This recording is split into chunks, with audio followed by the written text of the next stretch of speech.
এতক্ষণে আপনারা আশা করি বুঝে গেছেন আজকে ঠিক কি নিয়ে আলাপ করতে যাইতেছি। যে ঠিকই ধরেছেন, আজকে কোটা নিয়ে কিছু কথা শেয়ার করতে চাইতেছি। আবার কোটা নিয়ে মাঠ গরম হইতেছে, এর সাথে সরকারি চাকরিতে আবেদনের বয়স সীমা 35 করার দাবিও যুক্ত হয়েছে। আমার অনেক ক্ষুদ্র ভ্রাতা কইছে যে দাদা এটা নিয়ে কথা বলেন। এরা একসাথে মাঠে নামার ঘোষণা দিচ্ছে, ফলে এই ইস্যুতে আবারও মাঠ গরম হইতে যাইতেছে। যদিও বাংলাদেশে এমনিতেই কাঁঠাল পাকা গরমে আর গ্রামে উন্নয়নের প্রচন্ড জোয়ারে, মানে প্রচন্ড লোডশেডিং এ আপনারা আধা সেদ্ধ অবস্থা দিন পার করতেছেন, এর মধ্যে কোটা নিয়া নতুন কইরা মাঠ গরম হইয়া। আসসালামু আলাইকুম প্রিয় দর্শক, ফাইনালি চলে আসলাম আপডেট ও গুরুত্বপূর্ণ কিছু নিউজ নিয়ে আপনাদের মাঝে। প্রিয় দর্শক, অবশ্যই ভিডিওটি শেষ অবধি দেখবেন। দর্শক, আপনাদের কাছে ছোট্ট একটি অনুরোধ, দেশ এবং দেশের বাইরে হলে কমেন্ট বক্সে লিখে জানিয়ে দেবেন, আর চ্যানেলে নতুন হলে সাবস্ক্রাইব করে পাশে থাকা বেল বাটনটি অবশ্যই অল করে দেবেন, কারণ পরবর্তী আপডেট নিউজ সবার আগে পাওয়ার জন্য প্রিয় দর্শক আর অবশ্যই একটি লাইক করতে চাইতেছি। আবার কোটা নিয়ে মাঠ গরম হইতেছে, এর সাথে সরকারি চাকরিতে আবেদনের বয়স সীমা 35 করার দাবিও যুক্ত হয়েছে। আমার অনেক ক্ষুদ্র ভ্রাতা কইছে যে দাদা এটা নিয়ে কথা বলেন। এরা একসাথে মাঠে নামার ঘোষণা দিচ্ছে, ফলে এই ইস্যুতে আবারও মাঠ গরম হইতে যাইতেছে। যদিও বাংলাদেশে এমনিতেই কাঁঠাল পাকা গরমে আর গ্রামে উন্নয়নের প্রচন্ড জোয়ারে, মানে প্রচন্ড লোডশেডিং এ আপনারা আধা সেদ্ধ অবস্থা দিন পার করতেছেন, এর মধ্যে কোটা নিয়া নতুন কইরা মাঠ গরম হইয়া আবার গরম বেশি পড়ে কিনা সেটা আবার বড় কথা।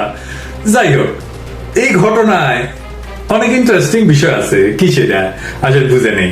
তার আগে আজকে এক জাউরা নিয়ে আলাপ সেটা নেই, জাউরা এবং জাউরা প্রতিষ্ঠান। দেখেন সার্কাস। আপনার লাইফের প্রথম প্রেম? যখন আমি ক্লাস 8-এ পড়ি তখন। সেই প্রেম যেটা ওয়ান সাইডেড, কখনো বলা হয়নি, আজকে তাকে আমাদের মাধ্যমে বলতে পারবেন?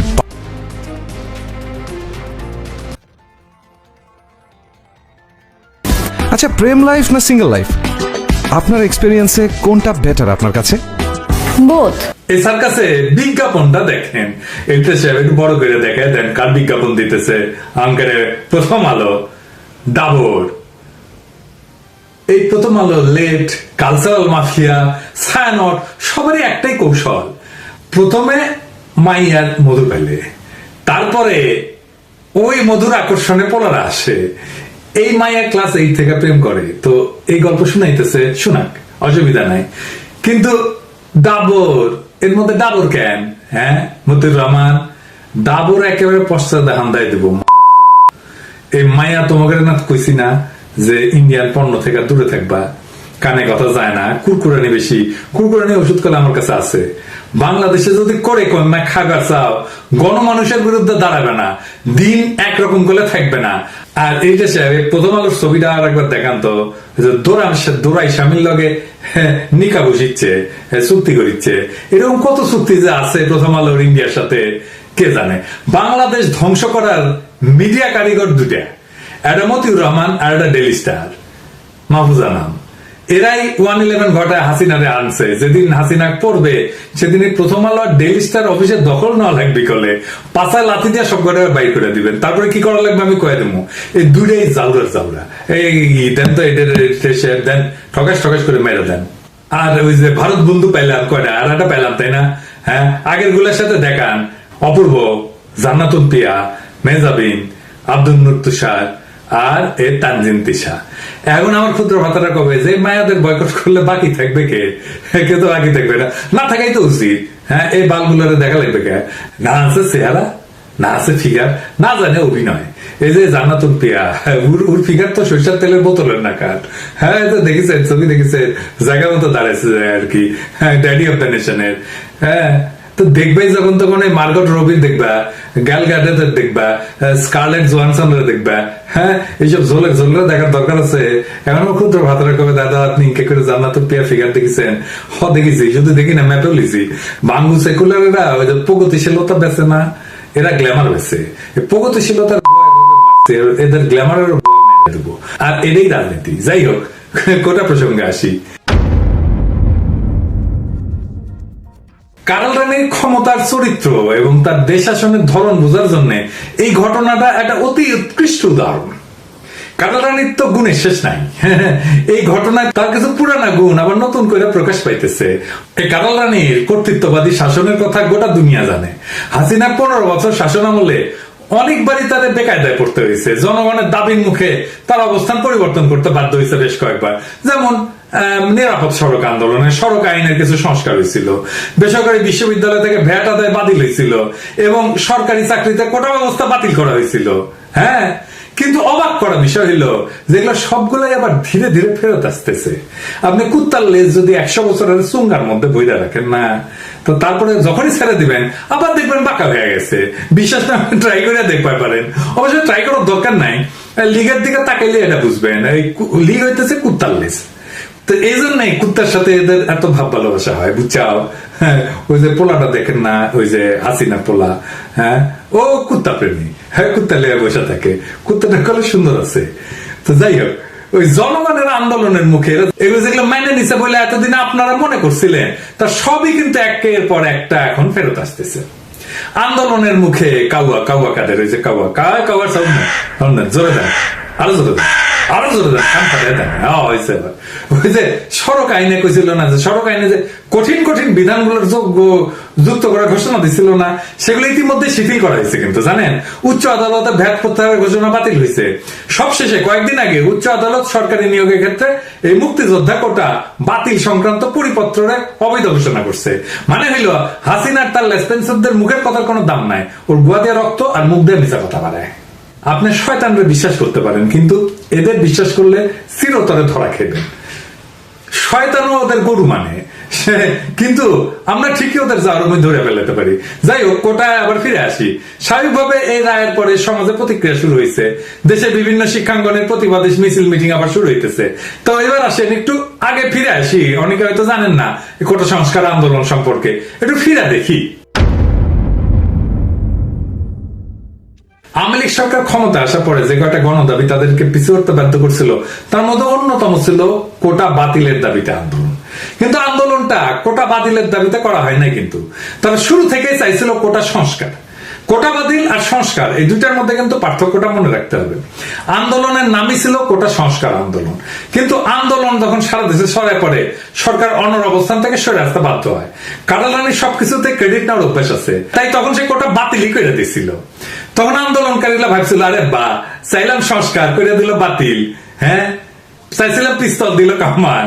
কিন্তু এখন আবার হাইকোর্টের রায়ের মাধ্যমে কোটায় বাতিলকে অবৈধ ঘোষণা করে বহাল রাখার আদেশ দেওয়া হয়েছে। জার্মানিটা দেখেছেন। ফলে কোটা নিয়ে আবারও আন্দোলন শুরু হইতেছে। এই বিষয়ে আমরা আজকে বিস্তারিত কথা বলার চেষ্টা করব। আদালতের মাধ্যমে নানা ইতরামির বাস্তবায়ন এই আমলে প্রায় শিল্পের পর্যায়ে পৌঁছে গেছে, হাসিনা নিয়ে গেছে। এক একটা হারামি কোর্টকে, হাইকোর্টকে পুরাই মুজিব কোর্ট বানাই ফেলছে। এই দেখেন, ডেইলি স্টারের বিশাল প্রগতিশীলটারে আস্তে আস্তে জামিন দিয়ে দিচ্ছে, বুঝছাও। এটা একটা শিশু নির্যাতক। এটা নিয়ে এর আগে একটা ভিডিও কথা কইছিলাম, কিন্তু এই যে ভিডিওটা আদালতের ক্রিমিনাল অ্যাক্টিভিটির এইটা একটা নিদর্শন হয়ে থাকলো। সময় মতো ওদের ধরা হবে, এটা নিয়ে এখন আর বিস্তারিত কইলাম না। যাই হোক, কোটা প্রসঙ্গে বিস্তারিত করার আগে 2018 সালে শুরু হওয়া এই আন্দোলনের পটভূমি আমরা একটু দেখে নেই। কারণ এখনকার অনেক যুবক তরুণ সেই সময় আরো অনেক ছোট ছিল, হয়তো পুরো বিষয়টা এখনো জানেন না। আসেন এটা আবার দেখে নিই। হাসিনার পোশাক উত্তাগুলা যত উন্নয়নের ঢোল বাজাক না কেন, সীমাহীন বেকারত্বের ফলে তরুণদের মনে ব্যাপক অস্থিরতা, হতাশা আর ক্ষোভ আছে। এর মধ্যেও তারা দেখবেন যে খাইয়া না খাইয়া একটা চাকরির জন্য দিন রাত চেষ্টা করে। ঢাকা বিশ্ববিদ্যালয়ের লাইব্রেরির সামনে যে বিশাল লাইন দেখা যায় না, এটা নিয়ে কিন্তু অনেক ট্রল হয়। কিন্তু একটা চাকরি ছাড়া যার জীবন অন্ধকার, পরিবারের সদস্যদের দায়িত্ব যার কাঁধে, যার প্রেমিকার বিয়ে হয়ে যাবে নিজের ক্যারিয়ার ঠিক না হইলে, তার বাস্তবতা তো আমরা অনেকে বুঝতে পারবো না। একটা দেশে উচ্চ শিক্ষা নিয়ে সবাই জ্ঞান চর্চার দিকে যাবে না। উচ্চ শিক্ষায় চাকরি না, প্রধান হওয়া উচিত যে জ্ঞান। কিন্তু আমাদের দেশে সমাজে কেউ গাছতলায় আর কেউ পাঁচতলায় যাবে, যেটা কি দিয়ে নির্ধারিত হয়? জ্ঞান দিয়ে নির্ধারিত হয় না। এটা ঠিক হয় ধান্দা দিয়া, সাটার ধান্দা, সাটার যোগ্যতা, মামা খালুর দৌড়, এগুলো দিয়ে ঠিক হয়। তাই একটা সাধারণ ছাত্র পড়ার পাঠ চুকায় ফেলার আগেই বিসিএস এর দিকে ঝোঁকে। তাতে ক্ষমতার সুবিধা নেওয়ার চাইতে একটা নিরাপদ জীবন চাওয়ার বাসনাই বেশি থাকে, অন্তত প্রথম দিকে। কিন্তু এই সরকারি চাকরি যখন গোপালী কোটার দ্বারা বন্টন করে দেওয়া হয় লিগেল লোকদের মধ্যে, তখন আসলে হতাশা হয় স্বাভাবিক। আর এই হতাশা থেকে যৌক্তিক একটা আন্দোলন শুরু করছিল সাধারণ ছাত্রছাত্রীরা। পরে সেই কোটা সংস্কার আন্দোলন দেশ জুড়ে শিক্ষার্থীদের মধ্যে বিস্তৃত হয়েছিল। বাংলাদেশে বেকারত্ব, বিশেষ করে শিক্ষিত বেকার, এটা বড় সমস্যা। প্রায় 4 কোটি তরুণ বেকারত্বের অভিশাপে নিপীড়িত। এই হতাশ তরুণদের আন্দোলন দমন করতে ছাত্রলীগের আক্রমণ, পুলিশের মামলা, নির্যাতন, আদালতের রিমান্ড এবং বিশ্ববিদ্যালয় প্রশাসনের নিপীড়ক বান্ধব অবস্থান গ্রহণে দিন দিন আন্দোলনকে আরো প্রবল করে তুলতে থাকে।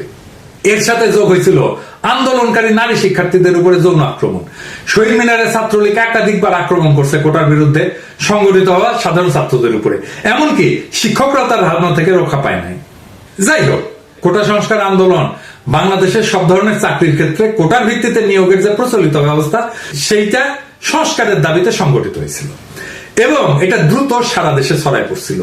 1972 সাল থেকে চালু হওয়া কোটা ব্যবস্থা সংস্কারের দাবিতে চাকরি প্রত্যাশী সাধারণ শিক্ষার্থীদের বাংলাদেশ সাধারণ ছাত্র অধিকার সংরক্ষণ পরিষদের নেতৃত্বে 2018 সালের জানুয়ারি থেকে ধারাবাহিকভাবে বিক্ষোভ এবং মানববন্ধন কর্মসূচি পালন করতে শুরু করে। অবশেষে লাগাতার আন্দোলনে শিক্ষার্থীদের অভূতপূর্ব অংশগ্রহণের ফলে প্রথম এবং দ্বিতীয় শ্রেণীর সরকারি চাকরিতে 46 বছর ধরে চলা কোটা ব্যবস্থা বাতিল ঘোষণা করতে বাধ্য হয় হাসিনা।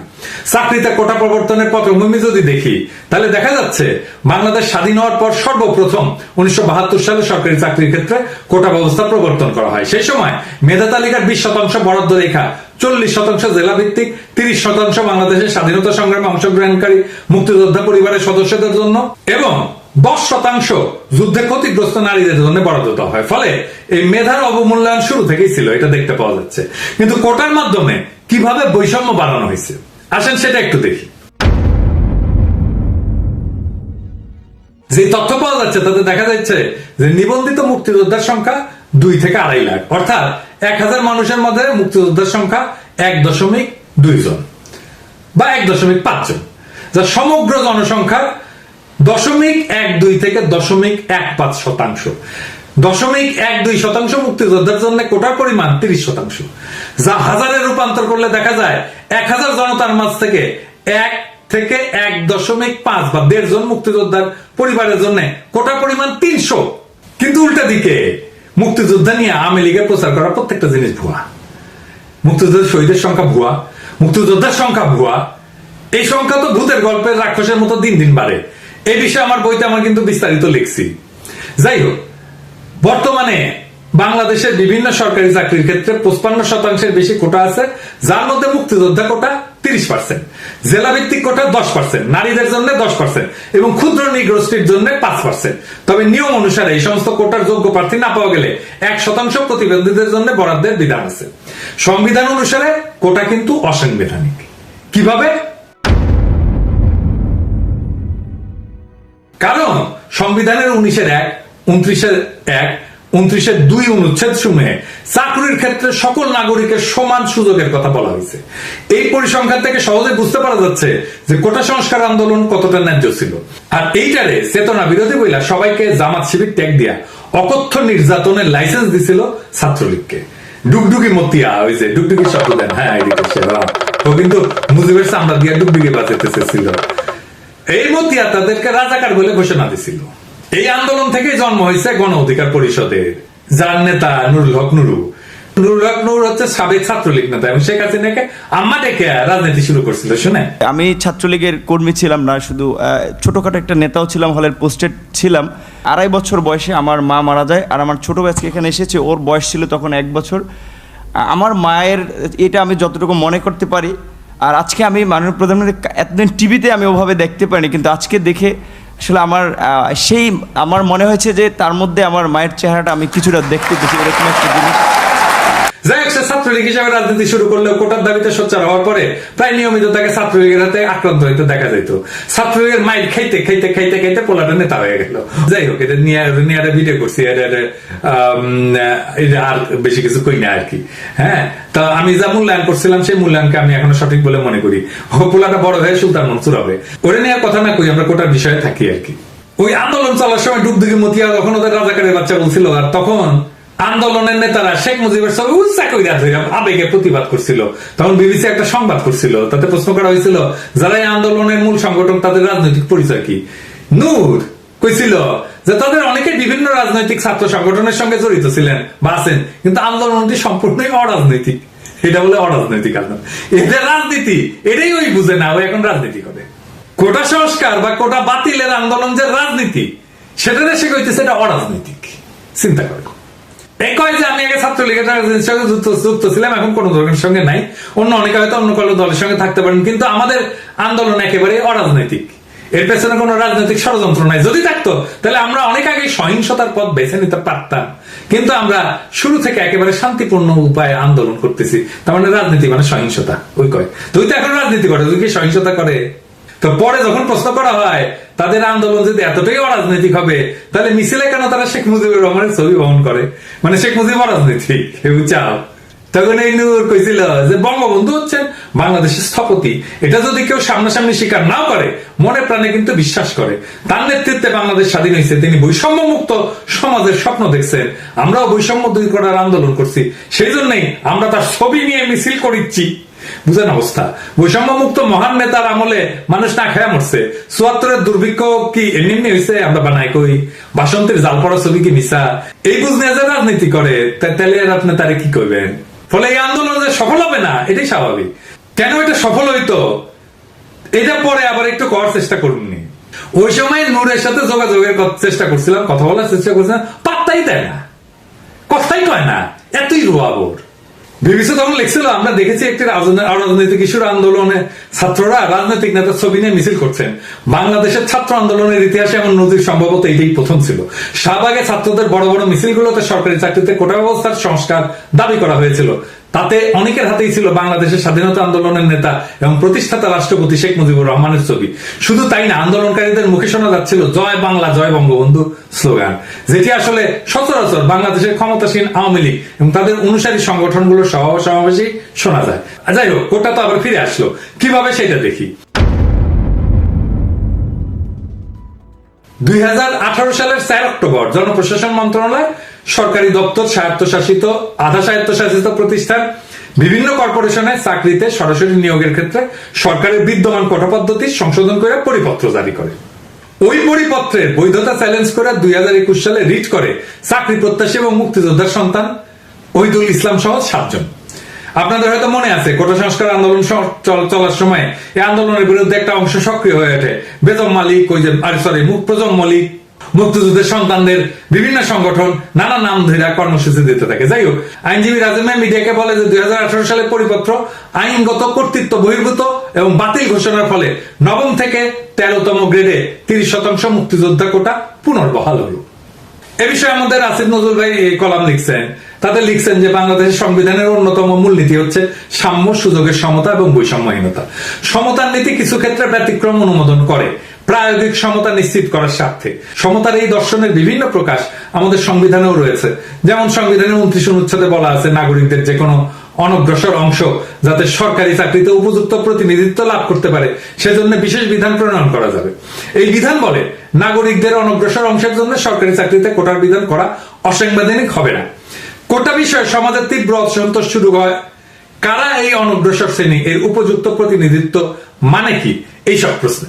কোটা নিয়ে অতীত ও বিদ্যমান এই বিতর্ক মূলত মুক্তিযোদ্ধাদের, এমনকি তাদের সন্তান নাতি নাতনিদের জন্য কোটার বিধান কেন্দ্রিক।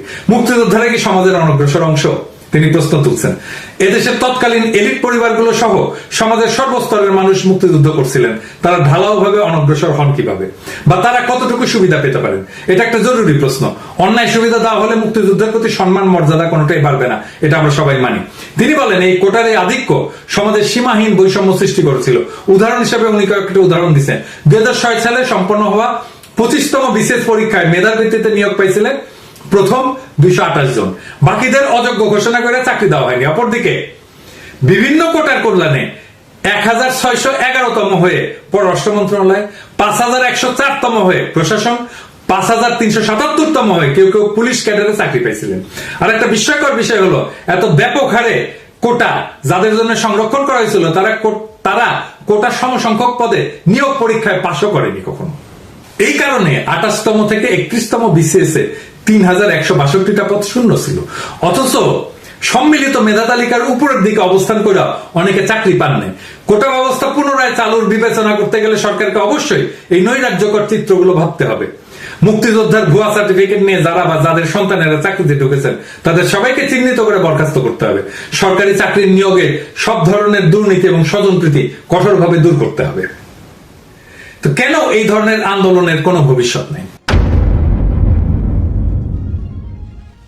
কোটা আন্দোলন খুবই ন্যায্য, তাতে কোনো সন্দেহ নেই, কিন্তু কথা হইলো এটা আপনি কার কাছে দাবি করতেছেন? একজন ফ্যাসিস্টের কাছে আপনি যখন আপনার অধিকার চাইবেন তখন তো সে নিজেকে আরো শক্তিশালী মনে করবে, সেটাই তো তার বৈধতার উৎস হয়ে যায়।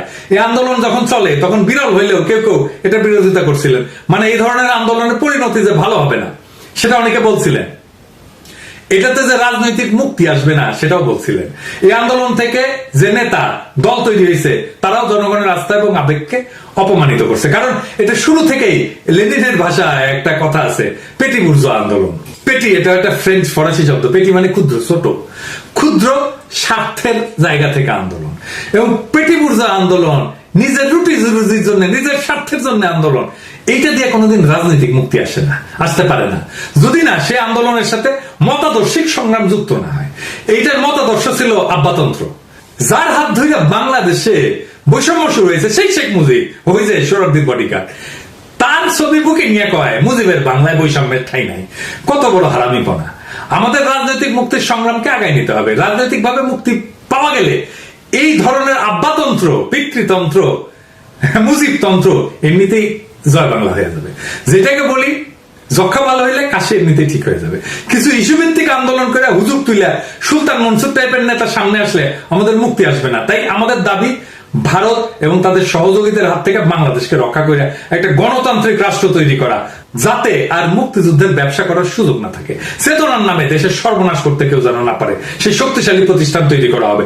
অসহায় বেকার প্রজন্ম থেকে আগামী প্রজন্ম যেন আত্মশক্তি নিয়ে বলিয়ান হয়ে বড় হইতে পারে, তেমন একটা দেশ গঠনের ঐতিহাসিক সংগ্রামে আপনারা লিপ্ত আছেন। কিন্তু ইতিমধ্যেই এই লড়াইকে জয়যুক্ত করেন, এই মাঠের লড়াইয়ে নামেন। আমাদের ভাইরা খায় না খায় ভারতীয় পণ্য বয়কটের আন্দোলন করতেছে, হাটে মাঠে ঘাটে বাজারে ওদের সাথে যোগ দেন। ইন্ডিয়া তাড়াইলে হাসিনাও তাড়ানো যাবে। হাসিনা বিদায় করতে পারলে কোটা মোটা আমরা ডাস্টবিনে চলে ফেলবো, আর কোটায় যারা চাকরি পাইছে তাদের পাশায় লাথি দিয়ে বের করে দেবো। সকলের জন্য সাম্যের রাষ্ট্র আমরা গড়ে তুলবো। সেই দিনকে আসেন আমরা বাস্তব কইরা তুলি। তাছাড়া যতই আন্দোলন করেন কোনো লাভ হবে না, সাময়িক ভাবে পিছু হটবে, তারপর কুত্তা হাসিনার লেজ আবার বাঁকা হয়ে যাবে। তাই আসেন ওই কুত্তাটারে সরাই।